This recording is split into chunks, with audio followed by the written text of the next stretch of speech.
Hello and welcome back to Basketball Talk for episode 2 of our NBA Weekly Recap Show. With a total of 52 games played this week, Scott, we'll get right into things. Do you want to start us off?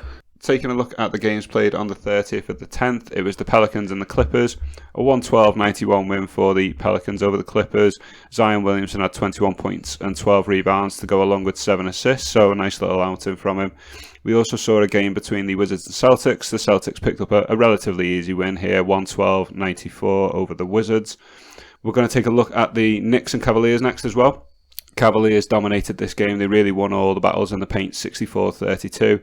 Ended up with a 121-108 win over the New York Knicks. Moving on to Pistons and Warriors. Relatively easy game for the Pistons, surprisingly. The Golden State Warriors have been in a little bit of a funk recently, so the Pistons picked up a comfortable 14-point win over the defending champions.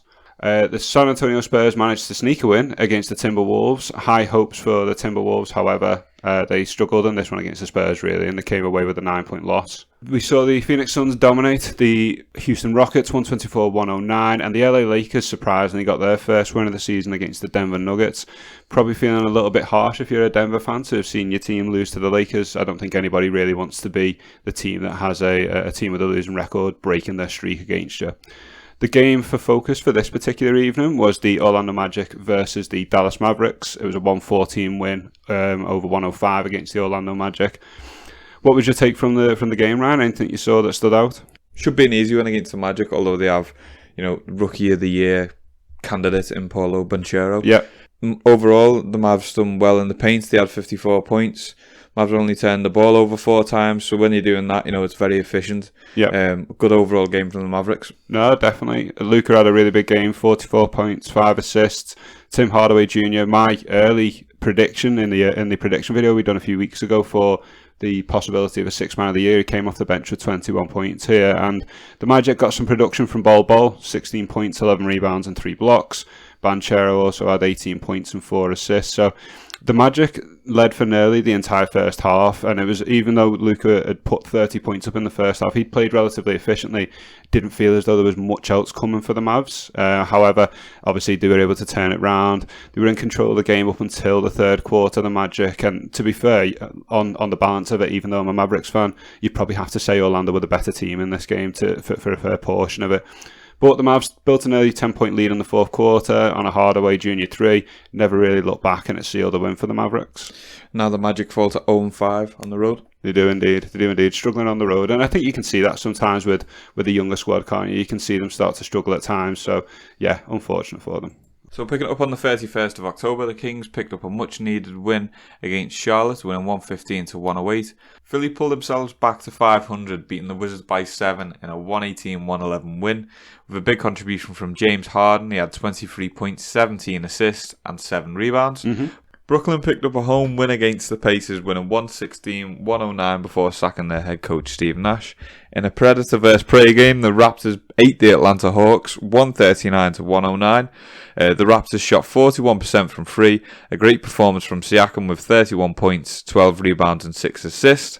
For the game and focus this week, we're going to look at the Pistons versus the Bucks. The Bucks win by 2 in a close game. Mm-hmm. Scott, what are your thoughts on this one? So when I was watching this game, the Bucks obviously got to the free throw line just a little bit more, and I think in games where it's close, that's quite a valuable thing, as well as getting a few more rebounds to the Pistons. 50-43, it's not a massive edge, but again, in close games, sometimes the small margins can make the bigger differences, can't they? Although the Pistons, they probably feel a little bit hard felt done by, they did shoot a little bit better from the field, 44% to 43%, slightly better in threes, and they were more efficient at the free throw line as well with an 85%. So was there anything that stuck out from the game in terms of a key performance for you? Or yeah, Giannis continues to just show his dominant performances game and game, with 31 points, 7 rebounds. Drew Holiday had a massive contribution with 25 points and 7 rebounds. Also had 10 assists, nearly had a triple-double. Yeah. Lopez had 24 points, 9 rebounds and 2 blocks.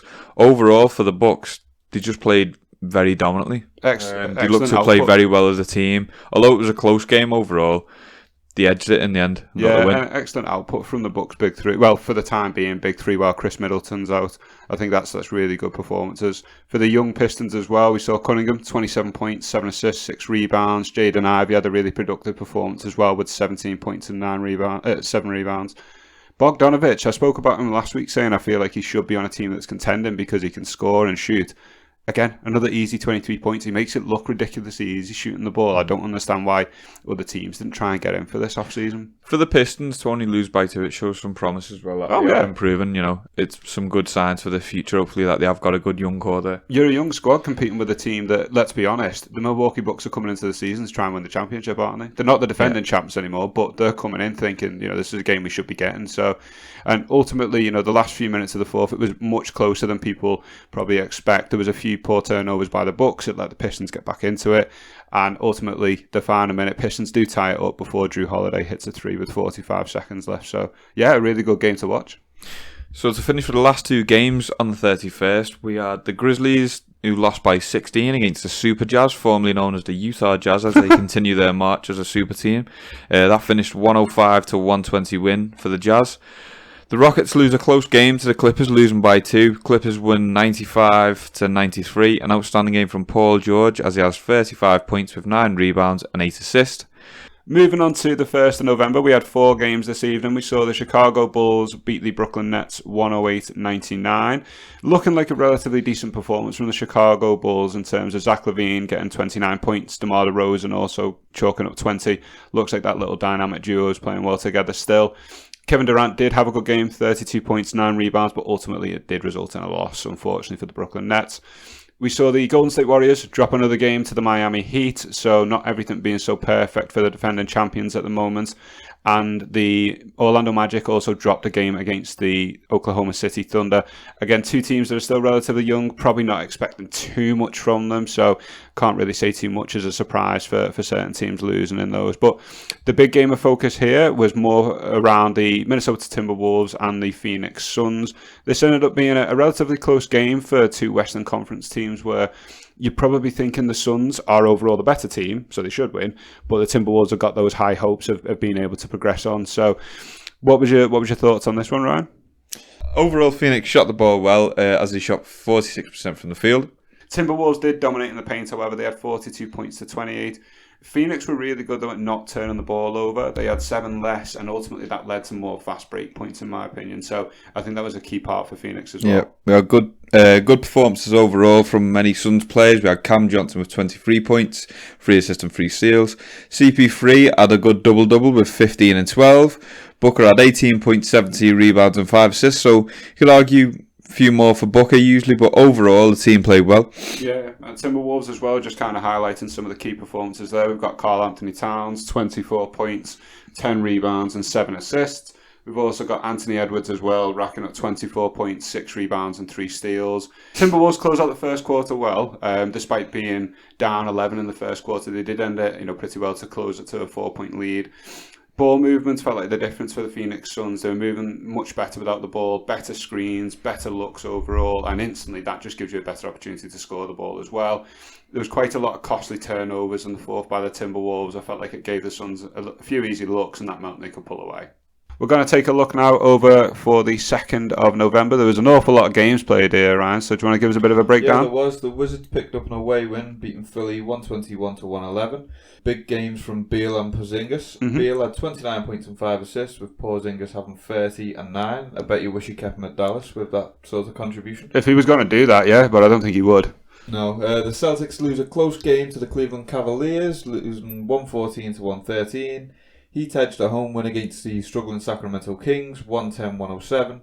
The Atlanta Hawks get a big away win against the New York Knicks. Dejounte Murray has a career high with 36 points, followed by 9 assists. So for the game in focus this week, we're going to look at the Hornets versus the Bulls. The Hornets have no sting as the Bulls dominate them in a 106-88 win. They do indeed. Bulls shot so much better from 3-point range. I know that this isn't the be-all end-all for good games, but when it's 45% to 21%, it's just a massive discrepancy, isn't it? And same can be said. Exactly the sort of percentages I think about one for the Charlotte Hornets from 3. 21%, yeah. That's exactly the sort of performance I expect from Charlotte. At the minute, they don't have too many shooters, unfortunately, but the Bulls, again, doing much more efficient from the free throw line. We're looking at 88% to 56%. So any time a team is shooting 56% from the free throw line, you're not looking at a good performance, really, are we? Overall, the Bulls team played well as Vucevic had 14 points, 13 rebounds and 3 assists. We have Patrick Williams who had 16 points and 5 rebounds. Overall, Javonte Green played brilliantly with 17 points, 8 rebounds. He was 7 of 7 and he was also 3 of 3 from the 3-point line. No, really good shooting from the Bulls. Really, really good and really productive across the team, I think. So Javonte Green and Dragic started off pretty well in the first quarter, coming off the bench for them, and the Bulls heated up from 3 in the second quarter, opened up an 11-point lead. Bulls finished the third strong, few stops defensively, and entered the fourth with a 13-point lead. And ultimately, the final 5 minutes in the fourth quarter, the Bulls have blown the game wide open with a 20-point lead. So, not the best game if you're a Hornets fan, do you think? Probably not one you're going to sit back and watch the highlights on. No, but it would be difficult to be a Hornets fan.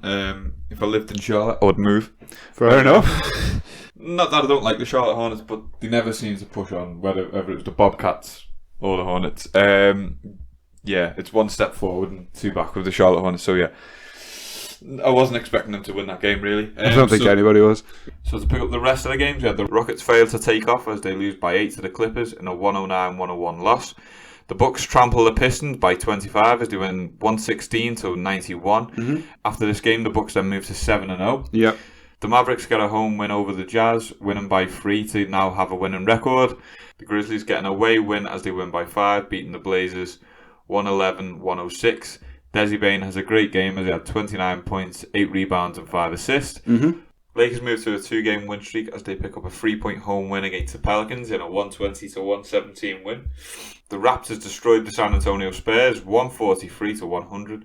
Siakam had a triple-double with 22 points, 11 assists and 10 rebounds. Phenomenal. Raptors also dominated the paint outscoring San Antonio to 76-40. I always think as a fan watching this, when a team goes 76-40 in the paint, that's a little bit ridiculous. At some point, even if you're not defending too great, as a team, do you not think about protecting the paint when you're letting a team score that much against you? I know the San Antonio Spurs are hardly filled with all-stars. In that particular game, I guess it probably ran away by that point. But more than likely, but just it is a little bit ridiculous to let it get to that side of it, really. And the Raptors, obviously, not only were they killing it in the paint, they shot 10% better from the 3-point range as well. So, in general, just a game in which they completely dominated the underhand Spurs. So for the 3rd of November, it was a relatively quiet day in the NBA as there was only 2 games played. The first matchup was the Golden State Warriors travelling to the Orlando Magic. It was a game in which the Warriors fell short, 129-130 in favour of the Orlando Magic. The Magic did have a big edge in the rebounds, 46-35. The Warriors shot very poor from the free throw line. For the Golden State Warriors standards to shoot 66% from the free throw line, that's pretty poor.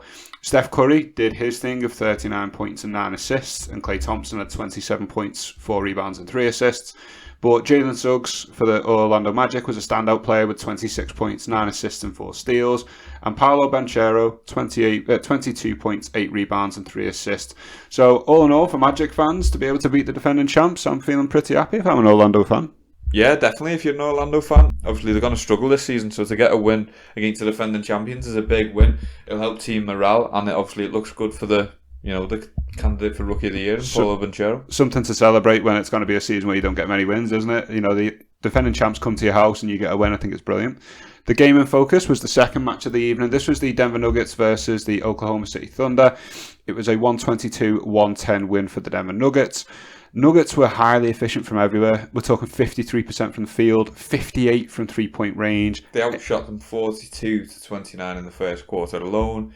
The Thunder only outscored them in one quarter. It was dominant for the Denver Nuggets, absolutely dominant. So they hit 10 of 13 threes in the first quarter, the Denver Nuggets. That's, I don't know what the percentage off the top of my head, but that's absolutely ridiculous. And the Thunder in the same quarter were 2 of 7 from 3. So it's a big 13-point lead straight away in the first quarter. It is. It's hard to keep up with a team when they're shooting well from 3, but when you're shooting poor, that gap just grows really quick. Feels like there's no way to get back in the game, doesn't it? Everyone you're putting up is clanking off the rim, and absolutely everything else that they're putting up is seemingly dropping, isn't it? So the ball movement in the second quarter for me was a big difference. So there was open shots, a lot of selfless basketball, very team orientated for the Denver Nuggets. It was really fun to watch.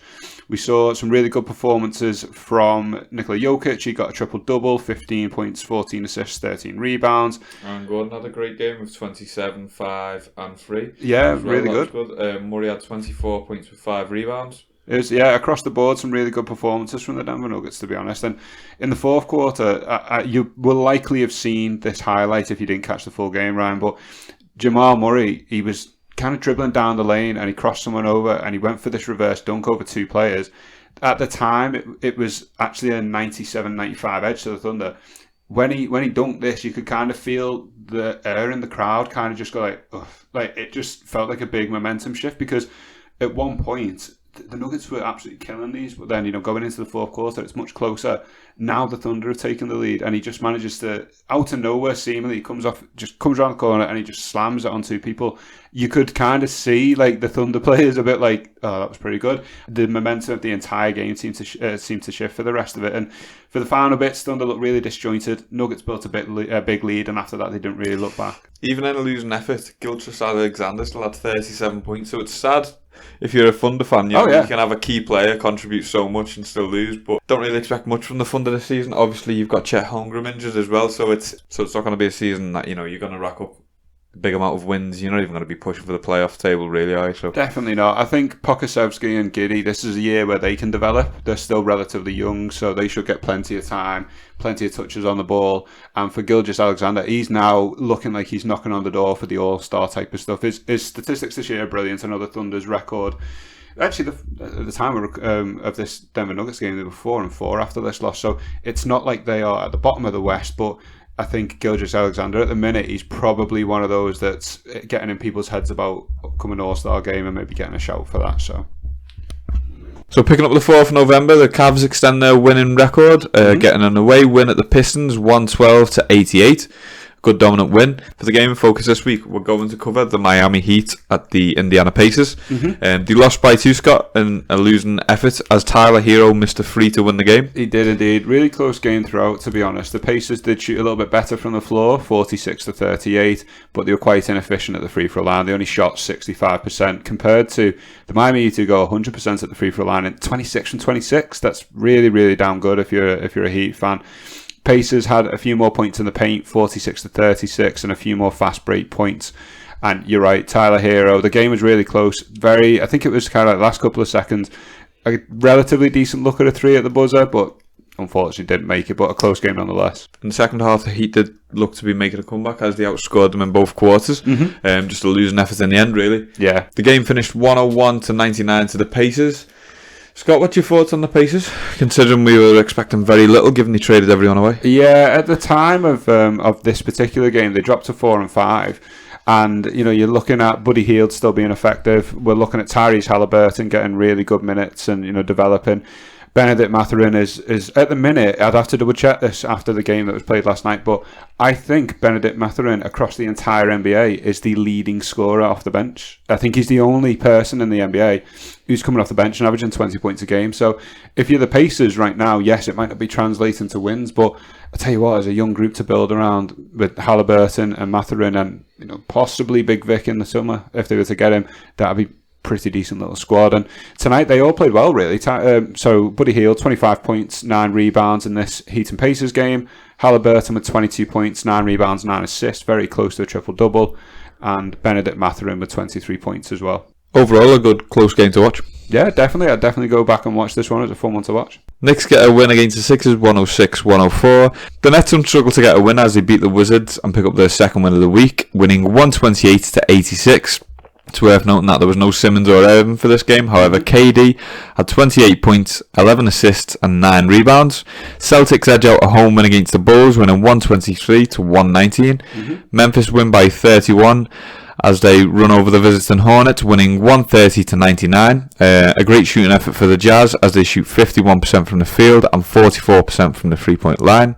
Big contributions from the Grizzlies included Brooks, who had 23 points, Bain had 19, and Adams had 13 points, 19 rebounds, and 4 assists with 2 blocks. A tremendous effort from Steven Adams, Scott. Anybody who didn't see his post-game press conference, I'd suggest go and taking a look at it, because he confirmed just why he gets the rebounds and why us mere mortals wouldn't get them. So yeah, easily the most fun guy in the NBA. I'd love to meet Steven Adams. So if you didn't get a chance to, go and check out his post-game press conference.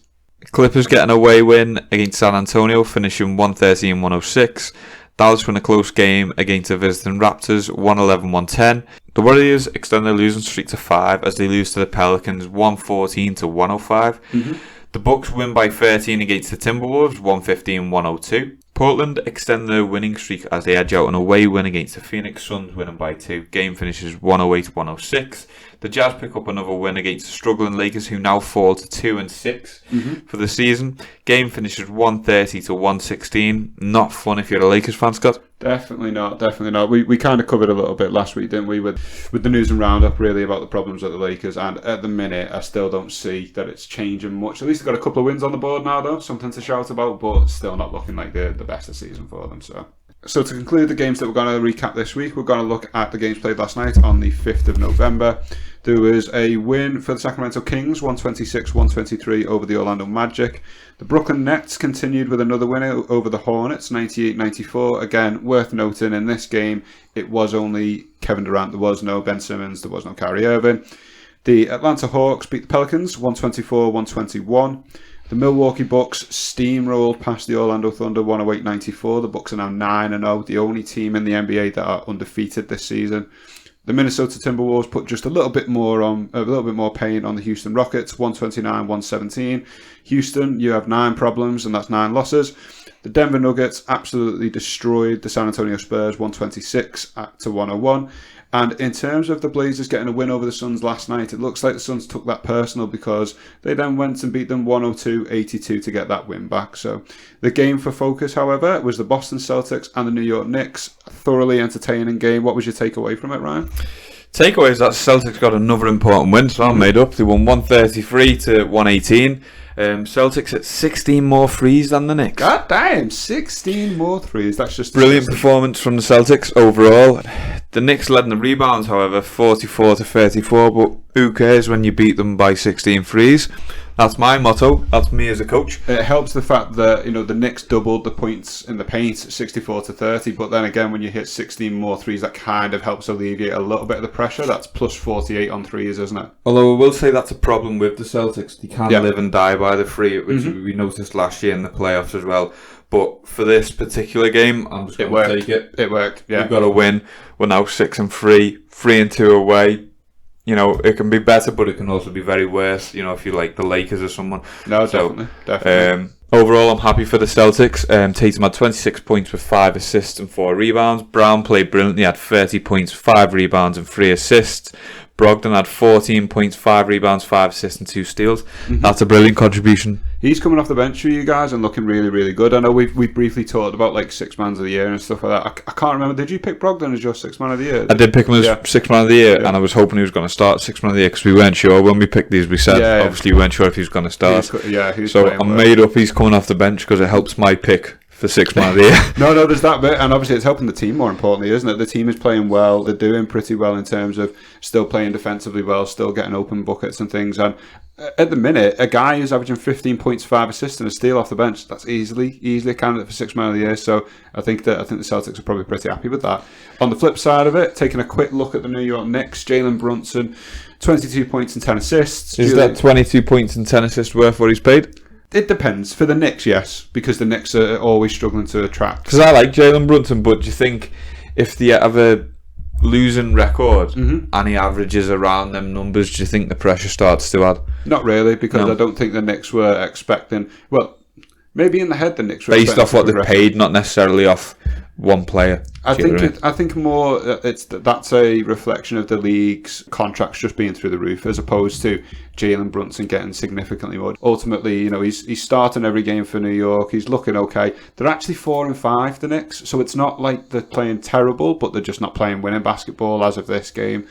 It was a really entertaining game, though, not just because of the hot hand of the Boston Celtics, but they did start the game hitting 4 straight threes, so it quickly built an 8-point lead. It felt like the Knicks were a little bit kind of knocked back by it. We saw some good play from Randall and Barrett that cut the lead down to 1 point in the second quarter, and the second quarter did end with the Celtics leading 67-66. They were pretty much in control from kind of like the final 8 minutes though in the fourth quarter for the Boston Celtics. And in the final 4 minutes of the game, the Celtics outscored the Knicks 17-7. So at parts, the Knicks done well to get back in the game, but ultimately the Celtics did what they're supposed to do. So to look at the form table for the Eastern Conference for this week, the biggest winners were the Milwaukee Bucks, as they had 4 straight wins, now extending their wins to 9-0, I believe. Yeah. The biggest losers this week, as you know, I've already mentioned, Charlotte Hornets. They never won a game, 0-4 for the week. If the relegation was coming around the NBA, it'd be good to see them go. I don't dislike them that much. Notable teams, well, particularly notable considering obviously they sacked the head coach. They got 3 wins out of the 4 for the Brooklyn Nets. Similar to the Celtics, they only had 1 loss this week as well out of the 4 games played. We had 3 wins this week. Good week for the Cleveland Cavaliers. Other than that, who else have we got? Philadelphia have a few injuries now and only had 1 win this week with 2 losses. Overall, nothing really jumps out other than the surprise performances from the Brooklyn Nets, given that they've sacked the head coach. Yeah, nothing else really sticks out from that. I think in terms of form, nobody's like massively shot down that you wouldn't expect, or nobody's gone on a mad winning streak. But the Brooklyn bit, considering that they've sacked the coach, they're missing the second and third on paper best players, but they've been able to go 3 out of 4 this week. That's pretty good considering how I think they started the season 1-5, were they? I think that was their opening record. So I think that's a pretty good week for Brooklyn, to be honest. I'm going to take a look now at the Western Conference weekly form table. So I'm going to start with some losers first. Might surprise people, but if I was to say at the start of the week the Houston Rockets are going to win the exact same number of games as the Golden State Warriors, I don't think anybody would have believed me. Both teams racked up 4 straight losses. We saw the LA Clippers win 3 out of 4. They're currently on a 3-game winning streak. Got to bear in mind though, Houston fans can say we're as good as the Golden State Warriors. That is true, technically. For this week alone. This week, yeah, they can say we're basically as good as the NBA champions. That's a good point, actually. Looking at the Lakers, they managed to get a couple of wins, get themselves on the board with winning some games, and the Phoenix Suns also won 3 out of 4. The big takeaway this week for me, Dallas Mavericks, 3-0. Really, really good play from Luka Doncic, but nice to see us go for the week completely undefeated. So, yeah. Anything else that sticks out for you with the Western Conference? Clippers had a good week. Obviously, other than starting with a loss, they went on to win 3 as well, similar to Dallas. That was a good result. Phoenix only had 1 slip up. You know, they were 3-1 as well. They won 2, lost 1, then won the last one. So, no real shockers other than the Golden State one. The Golden State is a massive blow. Wasn't really expecting 4 losses on the bounce for them, really. No, I don't think anybody was. They've been winnable games. They just haven't really looked quite right, unfortunately. I suppose that looking at the table, I know it doesn't show it here, but the Utah Jazz are technically 7-3. They're second in the Western Conference. This week it's been 2 wins, 1 loss. They are surprising me just a little bit in terms of how well they're playing. I'm really happy to see it. I think it's going against everything the GM wants to do, but it's fun to see nonetheless, So for the news around the league, we've got 4 topics today, Scott. Starting it off, we've got Steve Nash. He's been fired. If I'm Steve Nash, I'm relieved. Yeah. I'm counting my lucky stars to be out of Brooklyn. We noted last week on our first week after I can't remember what game it was. It was the defensive effort that was criticised. And he basically alluded to, do we just quit here? Yeah. And I said that was an interesting point that he made and one to watch. And literally, I think it was the first game of this week. 3 games later, yeah. So 3 days later, he's gone and out of a job. If I'm him, I don't think he's sat back and too gutted about it, to be honest. He's probably thinking that was harder than I thought in terms of not coaching, but coaching that particular group of players. No, and I think it's stupid to say you got a privilege and stuff, because Chauncey Billups got a chance at the team as well, and he'd never coached before and got a head coaching job. Steve Nash got a similar chance.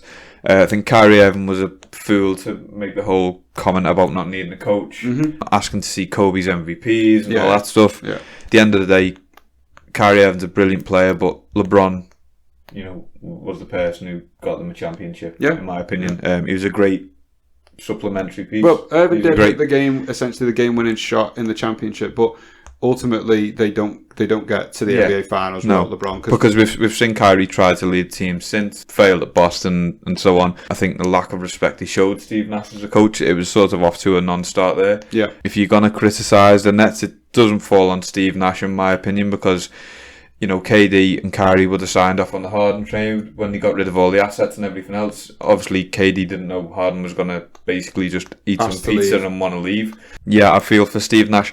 I hope he has a good break, and I hope he gets to a team that has either some good rookies or some good picks, and he can show his worth by showing him improving a team, be it, making the playoffs. I'm not saying they need to win a championship or anything, but I think that will show Steve Nash's worth as a coach. Yeah. If he jumps to another highly regarded team and they underperform, it just adds to the Steve Nash isn't a good coach, and I don't think it's that at all. I think it's not that he's not a vocal coach. I think he's just a more relaxed manner and a more calm-natured person. For me, I think it has very much been a perfect storm of you get two players who are quite temperamental. They ask for a specific coach who doesn't have much experience. So straight off the bat, there's a little bit of, we might not always respect you and what you want us to do.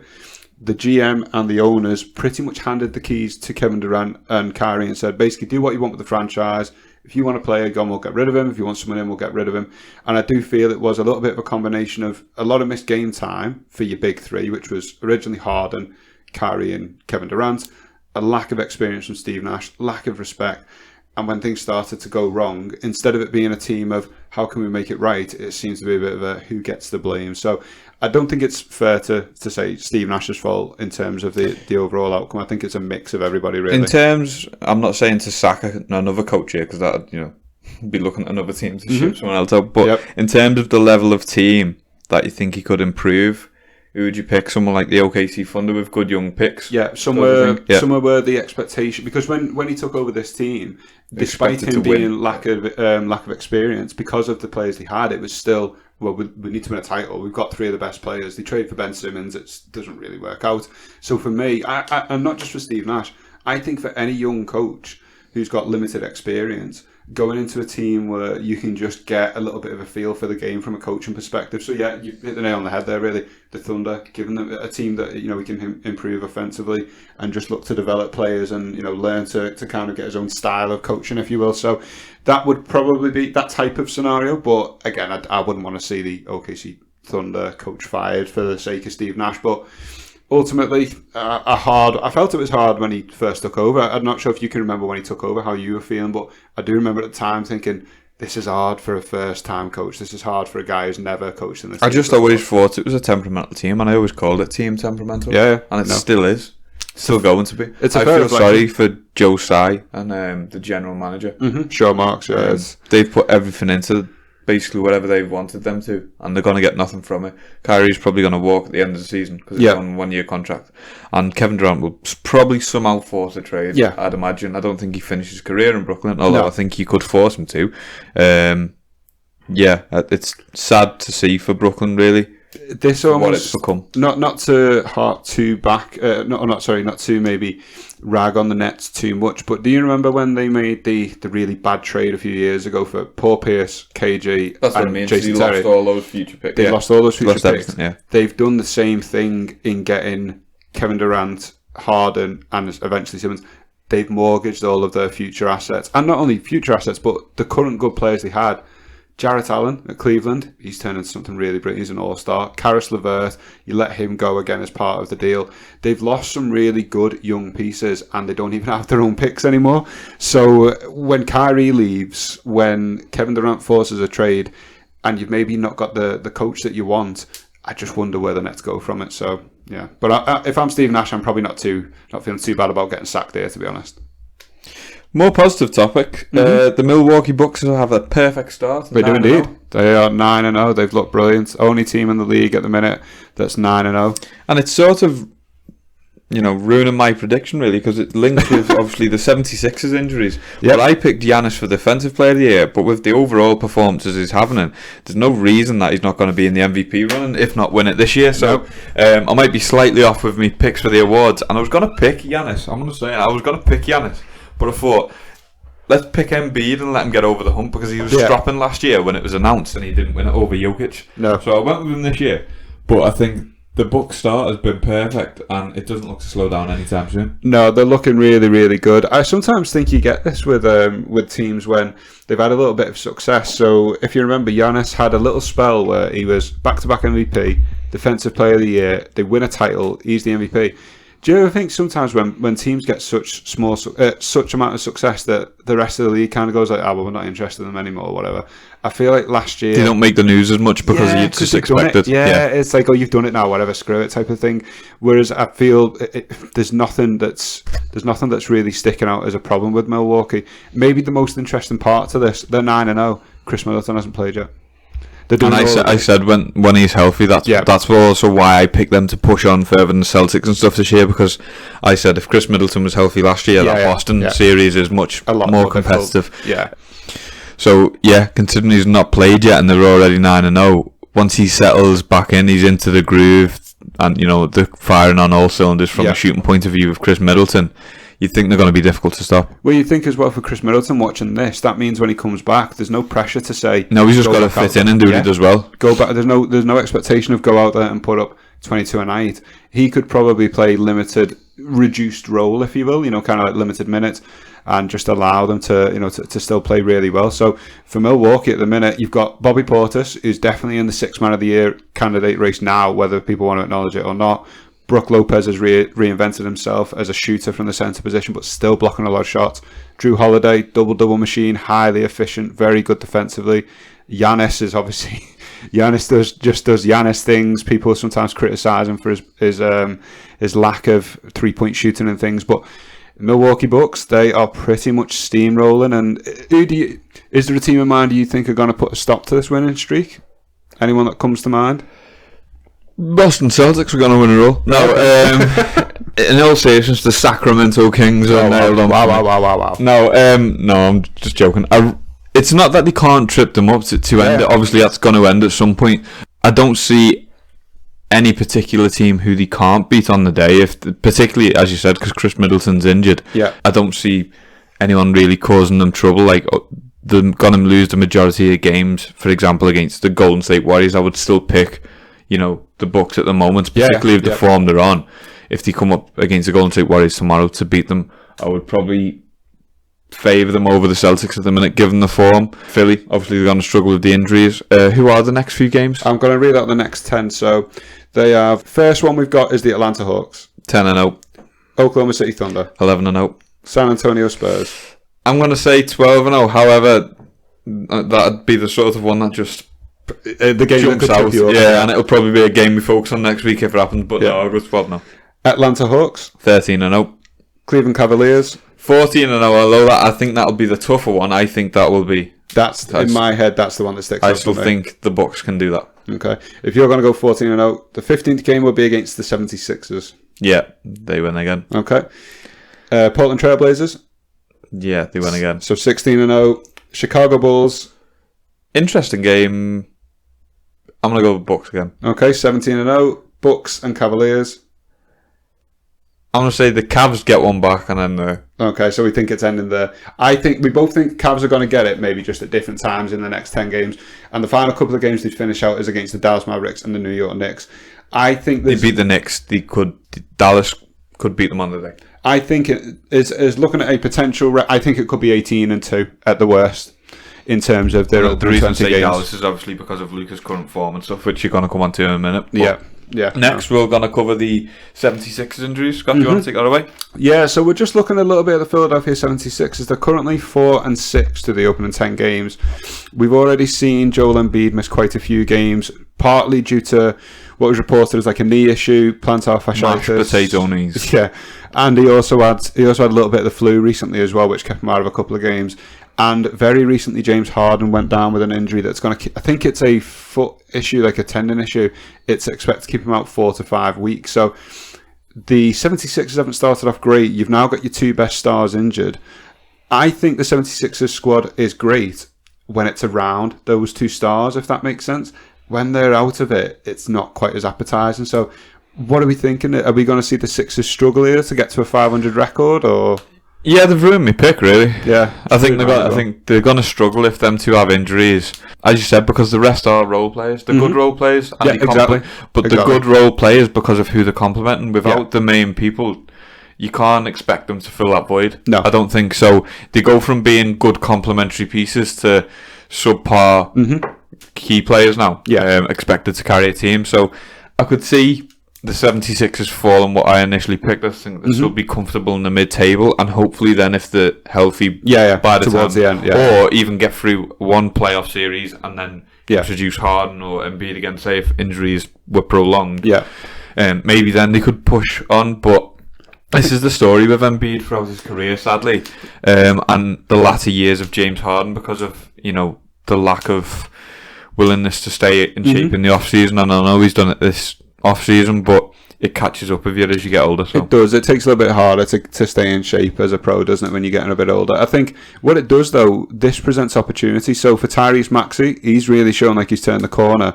Obviously, he's doing this with Harden and Embiid not playing, but he's emerging as the guy who quite clearly is the third player on this team. Now, he's the third option in terms of scoring. You've still got Tobias Harris. One thing that I do think the 76ers are really going to struggle with, their backup centre is Montrezl Harrell. Now, he's been known as the energy off the bench centre who gets you a quick 10 points, but he can't defend to save his life. He's like 6'6" as a centre. I just think if I'm a team now and I'm facing up against the 76ers and they're rolling out Montrezl Harrell as their centre who's playing 25-30 minutes a game, I'm just pounding it in the paint, lads. Just keep going because he's not going to be able to stop you. So that could be a bit of a problem for Philly over the next few weeks. So the last one you wanted to add, Scott, was Luka Doncic. Was indeed. He's had some very good form of late. Oh, he sure I has. have me reservations over, or did have reservations over Luka Doncic early on. I don't know if it'll ever, whether I'll ever be proved right. I hope I'm not proved right. But as of the moment, he's playing brilliantly. He sure is. So he's very recently joined the club of Wilt Chamberlain and being the only person to score 30-plus points in every single game to the first 8 games of a season. So I do have his stats up with me. So currently playing 36 minutes a night whilst putting up 36 points a game on 52% shooting from the field. His 3-point percentage is letting those down with 26%, but you would think that's going to level out to about 33 to 36%, which will mean he's even more efficient, if you will. From the free throw line, he's also shooting 78% and connecting on 9 of 11 from the foul line per game. 8.8 rebounds, 8.6 assists, 2 steals. He is averaging 3.4 turnovers, which looks quite a lot, but last year he averaged 4.6. So he's actually cut his turnovers down, and he's kept his assists at the same numbers. So he's obviously more efficient with the ball. Still going to get a high volume of turnovers because of the usage rate. But right now, he's on fire. He's absolutely amazing. And it's brilliant to see. I'm really love watching what Luka Doncic is doing. I just wish that some of the team would help. How do I say this? He's a basketball player who plays the right way. He doesn't rely on athleticism. So my reservation with him when he started in the league was that he might not have a long career because he's played professionally. His starting age, It's not a knock on him at all. But when you've played professionally from the age of 15, 16, when he started, you would think injuries will rack up. However, he's not a massively over-athletic player. No. So he plays the right way. So I hope I'm proved wrong, and I hope he has a very long career. With the sneakiness and the ability he's got to, just get between players and get below the rim and stuff at the right moment. Hopefully I'm wrong, but as of right now, he's another MVP candidate. And definitely. If he continues that form, Dallas can push on, but they need more pieces, and it'd be good to see Dallas really complement him and get the right people around him. Yeah, I mean, we have got some pretty decent players around him, but probably not that next star to help, which at the minute I feel like most teams need to. That's the way the league's become now, sadly. Yeah, you need to. And to be fair, it's been like that a long time, hasn't it, really? Probably, if we're looking back at just the last time a team won with only one All-Star and nothing else, it's Dirk, which was 2011. Every other team since then has had at least 2. In some cases, that means Luka's going to do it this year. I hope so. I'll be fine with that. I'll be fine if Luka wants to give us a Dirk. That'll be fine. But ultimately, I think we've got some good little complementary pieces. Christian Wood is looking good. Tim Hardaway Jr. is good. I'm liking what Spencer Dinwiddie's doing. It's just about can it be sustained? Because what this looks like to me is a slightly more efficient Harden ball. What we saw in the Houston era in regards to James Harden is scoring a lot of points, but when the playoffs come, people are able to clamp him down. And whether you can do that to Luka is a bit of a different story, but that's kind of my I think Dallas were unlucky last year to just run into against Golden State team in Golden State, because what he did against the Phoenix Suns was phenomenal, because really they had the better team again. Yep. But he could manage that, but it's difficult to manage 2 or 3 as opposed to the Golden State team who had emerging stars and the reliable the cast of everybody who won all the previous championships as well. So I think they were unlucky last year, personally. Yeah, so do I. I'm just really glad to see that Luka's coming in shape. He's playing well. He's looking healthy. He's now found himself on a list with Will Chamberlain. I think he's got off to a quicker start as well because he's played basketball through the off season. He has. Obviously the Eurobasket and stuff. Yeah. I think we've seen that with Giannis as well. Actually, players who are coming in through, over the summer playing a lot more basketball, it's obviously naturally just kept the body in shape, hasn't it? You're more in rhythm, so you're getting off to hotter start. But it's great to see. Hopefully it continues. So for the 2 awards that we do each week, we've got Player of the Week and Rookie of the Week. We'll start with Rookie of the Week because I wasn't sure who we were going to give it to this week, but we've gone with Paulo Banchero. Overall, the record is poor for the team. They're 1-3. Yeah. But he's averaging just over 36 minutes a game. He's averaging 22 points a game, 8.8 rebounds, 3.3 assists a game. He's 44 from the field, and he's shooting 73% from the free throw line. That's for this week. He's played well this week. We did have the debate whether we could just go with Benedict Mathurin, which we picked last week, because he's still reliable. They've still done well. Why change it? But overall, we went with Paulo this week. I think with Benedict Mathurin as well, they only played 2 games this week, the Pacers. I feel like when someone's played 4 games compared to 2, I think that needs to be taken into account. And although Paulo's shot particularly poor this week from 3-point range, I think that's just something you can see with the rookies. That spells of dominance, and you can see the potential. Yeah, you can still see he's doing stuff. He had 33 points last night. I think for the Magic, this is, you're probably really happy with this pick now. You've got some really good young players, and he's a good guy to build around. So yeah, for us, Paulo this week, he's played well enough in our eye to get the Rookie of the Week. So yeah, well done for Paulo. So finally, to conclude this episode, we've got the Player of the Week. We've mentioned him countlessly through this episode. Very obvious who it's going to be. It's Giannis Antetokounmpo. The 4-0 this week. Yep. He's averaging 30 points a game this week. He's averaging 11 rebounds. He's averaging 5.7 assists, which for a big man, I know that's not that impressive now, but previously that was phenomenal. He's averaging just over 1 steal a game, 1.3 blocks a game, 46 from the field. He's playing 31 minutes a game as well, so to do all that in 31 minutes is phenomenal. That's the bit that I find most impressive, is that he's doing it in such short time. He's not taking over the team in terms of he's overbearing. He's doing everything they need to, and then more, but without taking away from what the rest of the team do, which has obviously got them to the 9-0 record. There's not much more you can say about Giannis, really, in my opinion, unless there's more you want to add. He's been brilliant in general, hasn't he, the entire season so far, but particularly this week when they've needed him to step up and play well, he's done it. Again, another guy where his shooting numbers from 3 and free throw line don't look particularly great compared to some of the other people in the league, and even maybe league average at times, but he's doing it in a way where he's still dominating, and as you said, he's playing less than 32 minutes a game. A lot of the players, when they're putting up these insane stats, they're playing 36, 38, 40 minutes. They're playing nearly the entire game. He's only playing just over, a quarter and a half, 2 quarters and a half. That's what he's playing at the moment. So he's getting his rest. Shows that when he's in the game, how much he actually impacts it. Yeah, when he's there, he's doing basically on every play that he's contributing something there. Yeah. So for Giannis Antetokounmpo, well done. You've obviously got good awards before, but you've never been Basketball Talk Player of the Week before, so add it to your list, mate. You weren't the inaugural one, no, but you're the better one this week. You're the better one this week, so well done, Giannis. So that's it for episode 2. Join us next time for some more basketball talk.